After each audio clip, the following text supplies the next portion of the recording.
I'm joined in Shanghai by Kuat Akizhanov, Deputy Director of the Central Asian Regional Economic Cooperation Institute. In London, Professor Helena Kalizhanova, Director of the Center for Euro-Asian Studies with the University of Reading. In Moscow, Yuri Tavrovsky, a sinologist and academician with the Russian Academy of Natural Studies.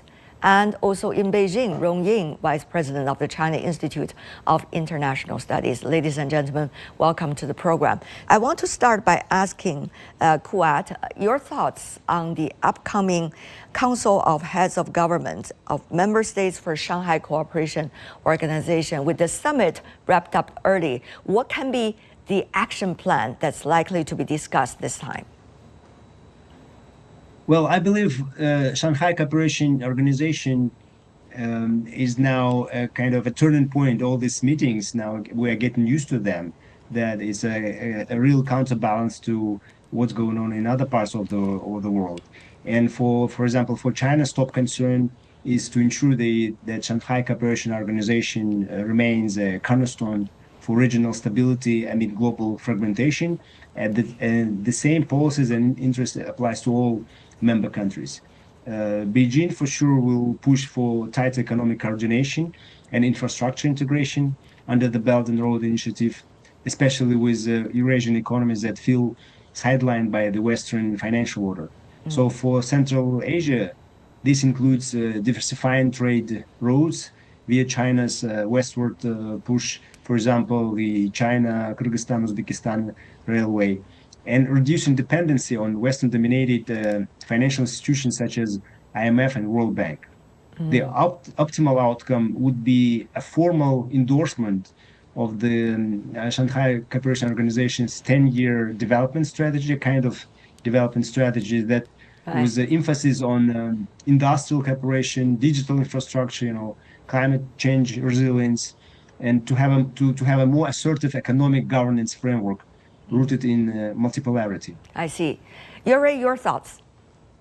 SCO has become a very important international, not regional, but international organization.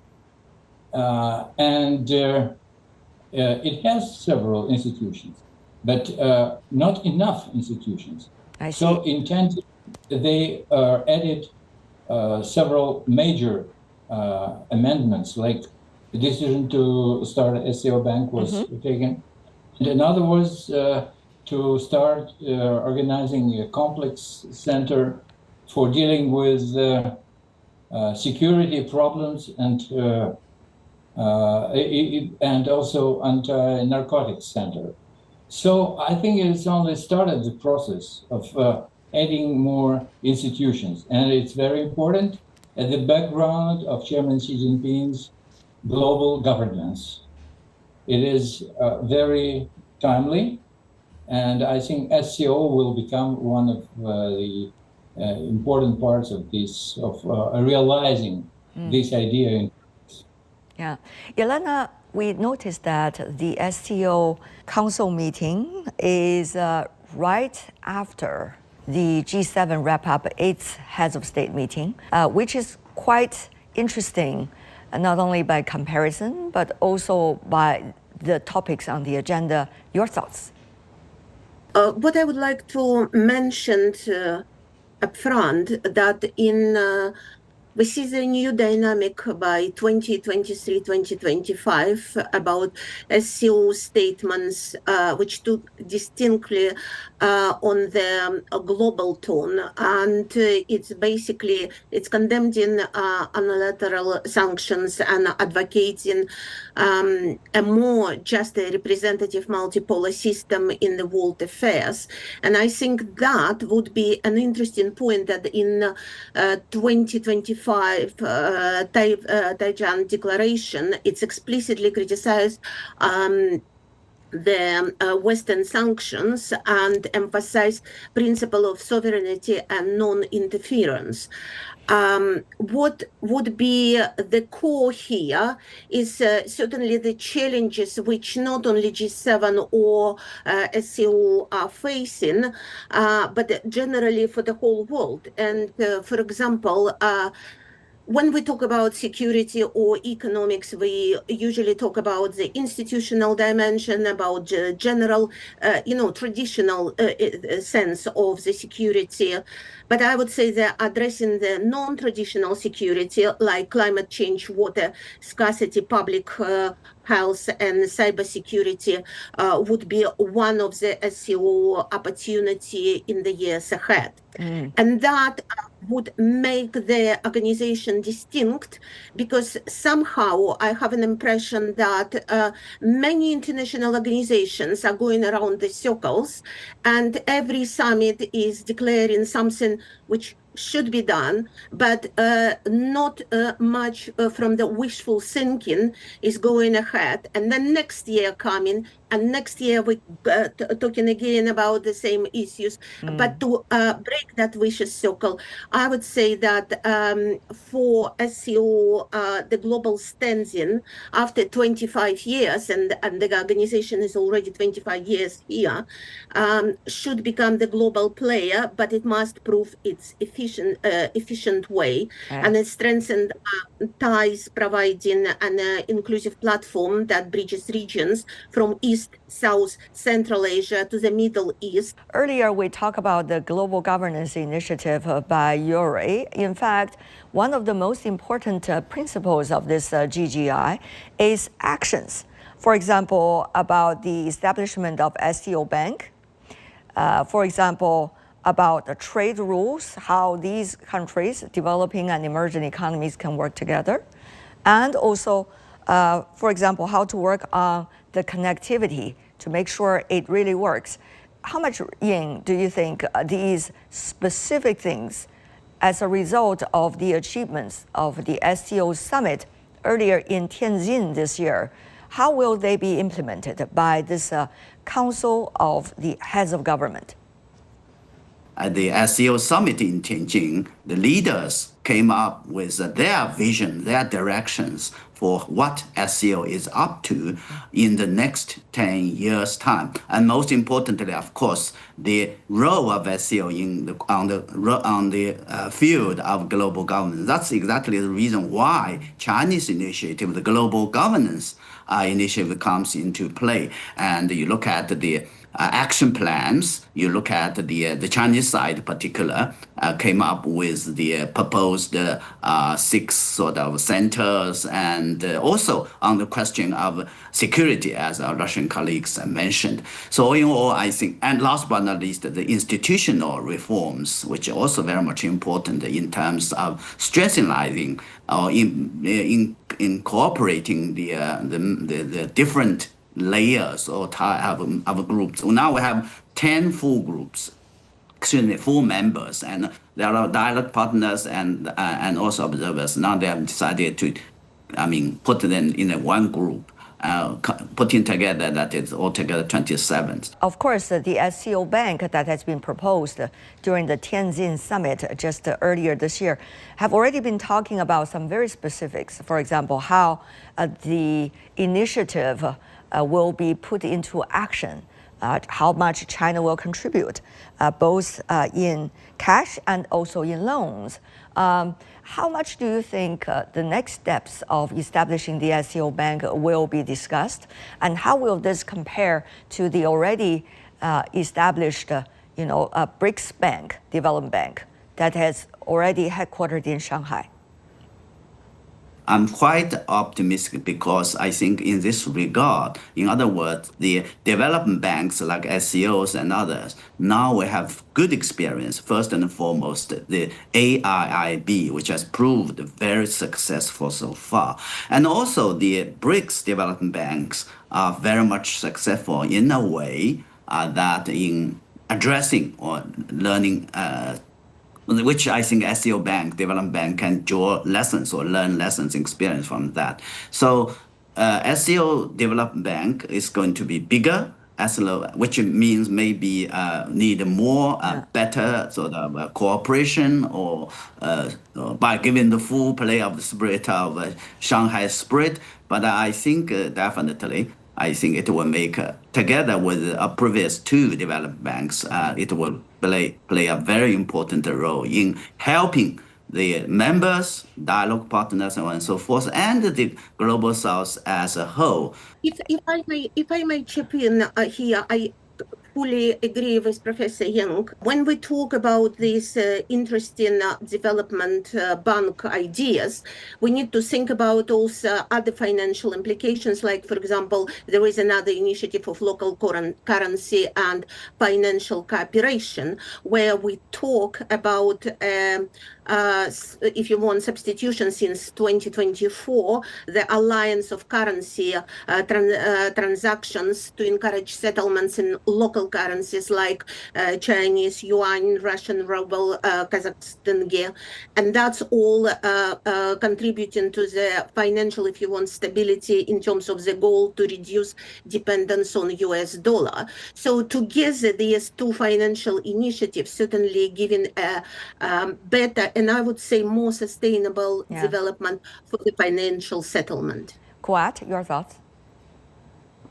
Indeed, 2026 must become the year of institutional deepening, in my estimate. The Shanghai Cooperation Organization needs to move from consensus building now to implementation.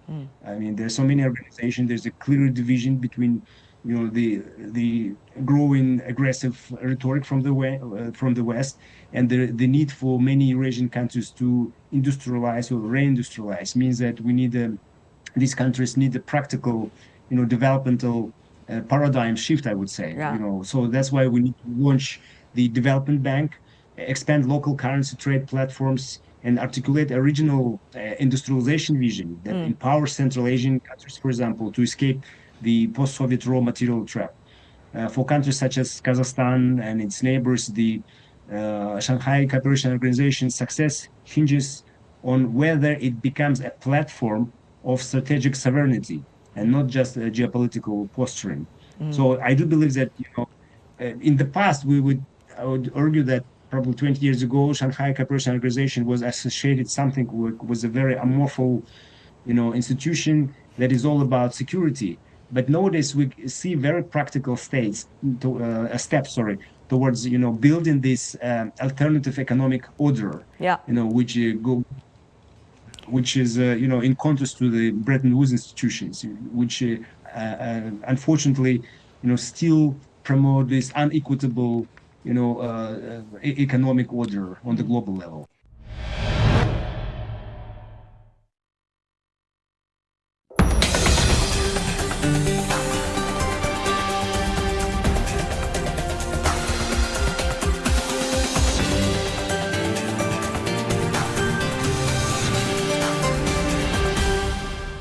Kuat, you mentioned a very important point. That is, it's not just the security posturing. It is much more about pragmatic cooperation. When it comes to pragmatism, we have noticed the Central Asian countries has been quite busy over the past few weeks dealing with, Washington, and also, at the same time, some different capitals are working with Moscow and Beijing, and both bilaterally and also multilaterally over the past few weeks. So you see a lot of pragmatism in terms of what is the benefits and where shall I be. So Kuat, coming from where you are, coming from Central Asia, tell us how important is this discussion likely to be carried on in the multilateral platform of SCO within a few days' time? Yes, I agree, absolutely agree with you. First of all, Kazakhstan, where I'm from, or other Central Asian countries, they follow what we call the multi-vector foreign policy, which means that given our geopolitical position, geography, neighboring with the second largest economy, on the one hand, on the other hand, with another great neighbor such as Russia, we need to diversify, our political vision. But it's clear now that the security, I would dare to say that the security issues are more or less clear. It is clear, where Eurasian countries stand for, especially in light of what's going on in Ukraine, in Palestine, and the role of the West, the so-called collective West in all these conflicts. So indeed, the Central Asian countries' approach to even to the Shanghai Cooperation Organization is, of course, is very practical, but in a spiritual level, it goes in line with international law, with in line with the principles of solidarity, with the equitable, sustainable development, and not some kind of exploitation. And yes, we have to, of course, in light of what happened last week when there was a meeting of the so-called C5+1, when for the first time in the modern history, all 5 Central Asian countries, visited Washington and met with President Trump. I mean, we are left with some controversial kind of, I would say, impression of that meeting. The meeting lasted, no offense to our leaders, less than 1 hour. This is the attitude which is like, I would say, United States is giving to 5 independent countries. And of course, it was also kind of practical. It was all about investment and rare metals, but of course, investment in the American economy. So I would say the approach from the American kind of emperor is kind of very much practical, if not cynical. So the choice of Central Asian countries is clear, to have this multi-vector approach in the foreign policy, but at the same time, there's understanding that, on the civilization pathway, it is clear where we should be, where we belong to. Elena, your thoughts on the latest development? For example, the role of Central Asia in interacting with different players. Basically, what we need to understand that Kazakhstan, who was one of the founding members, and other Central Asian states, they see Shanghai Cooperation Organization as a part of broader strategy to maintain stability while pursuing economic development. They participate in other alliances, in other organizations, but as well as maintain dialogue with European Union, with United States of America. But notable benefits for Central Asia with regards to Shanghai Cooperation, I would say several stands: security assurance, economic opportunities. And basically, if we talk about the Kazakhstan perspectives, we have to remember it is the largest economy in Central Asia, and it's play a leading role in economic development of the region. And yet, as Quad said, we need to look at the diversification ideas, and which is the right place with Shanghai Cooperation, because we talk about the green economy, we talk about digital innovations, education. Yeah. There are multi-vectors dimensions for the economic prosperity of the region and the benefits of countries like China and Russia. Central Asian nations are sovereign nations, so they are developing their relations not only with Russia and China, but also with the Western countries.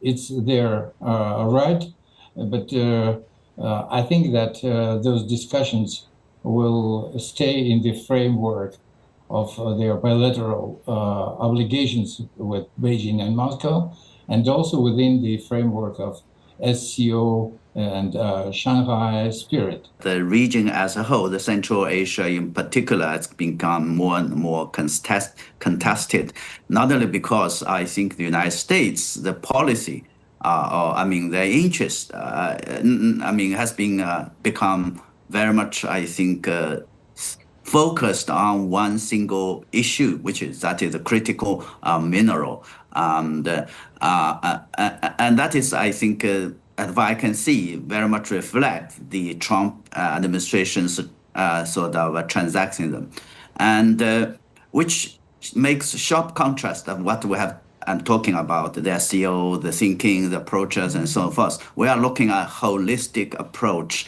managing or trying to look at taking care of the not only at the regional level, but most importantly on the question of security, culture, trade, and so on and so forth. The Shanghai Cooperation Contact, SCO Development Bank, which exactly I think important in this context. On the one hand, we are working together. On the other hand, I think arguably the idea, SCO, is also very much open and inclusive. The other thing is about trade. Of course, we have seen tariffs, one country against the rest of the world.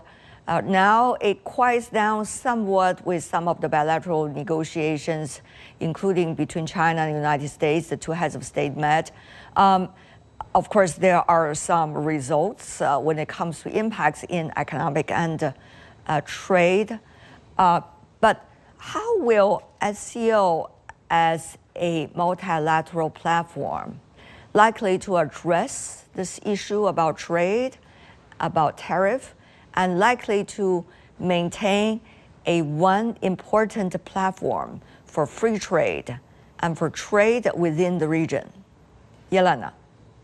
When we talk about the trade, we need to think about the global trade. It's between China, US, but we also have to look at if our subject of our conversation, Shanghai Cooperation Organization, we need to look at their trade.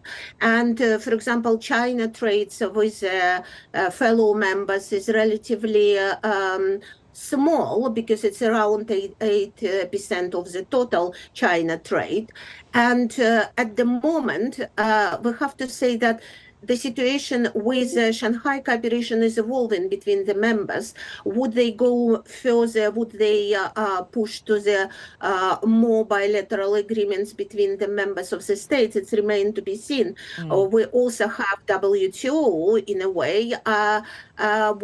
And at the same time, we've got a very high protectionist policy, textbook example by President Trump now, America first, and increasing the tariffs in the global setting.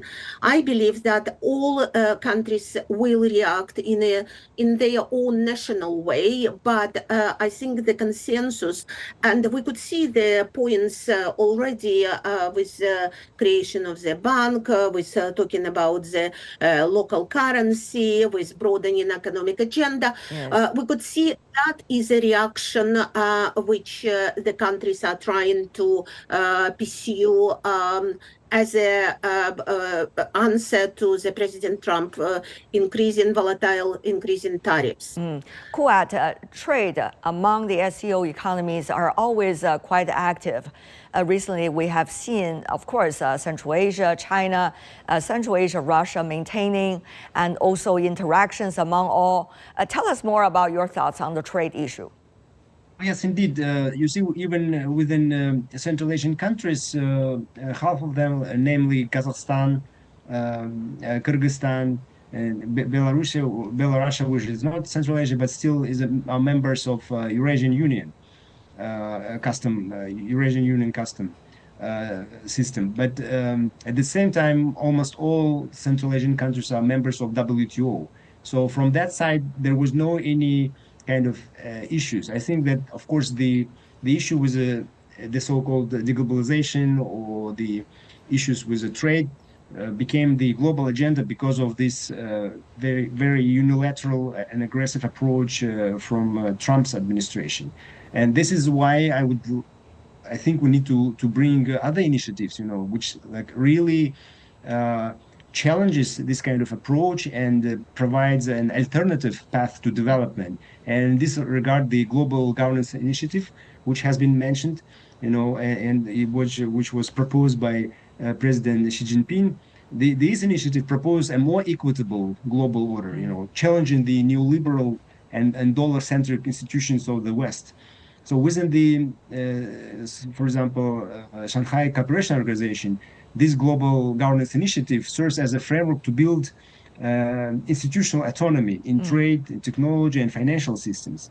These are essential for countries of the region. The many Shanghai Cooperation Organization's member countries who seek to escape this extractivist role assigned to them, to us in the global value chain. So the Shanghai Spirit, based on mutual respect and non-interference, complements and by the way, the respect for international law, including the trade agreements, complements the Global Governance Initiative by embedding these governance norms in regional practices. It provides a normative shield, I would say, for member states, like comparatively small economies like Kazakhstan and Uzbekistan compared to, for example, China, of course. And these are navigating, principles between competing global powers while attempting domestic reforms.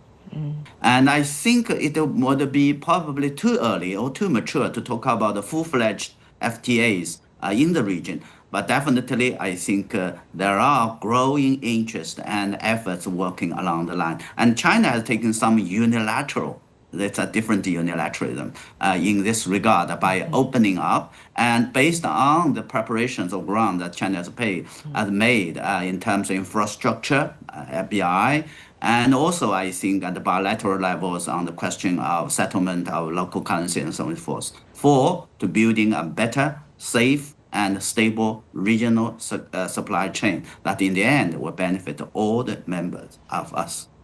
Right. With that, we're concluding today's discussion. Thank you so much for this preview and analysis of SCO's next periods of tasks and targets. Thank you so much. Ying, Yuri, Yelena, and Kuat, thank you.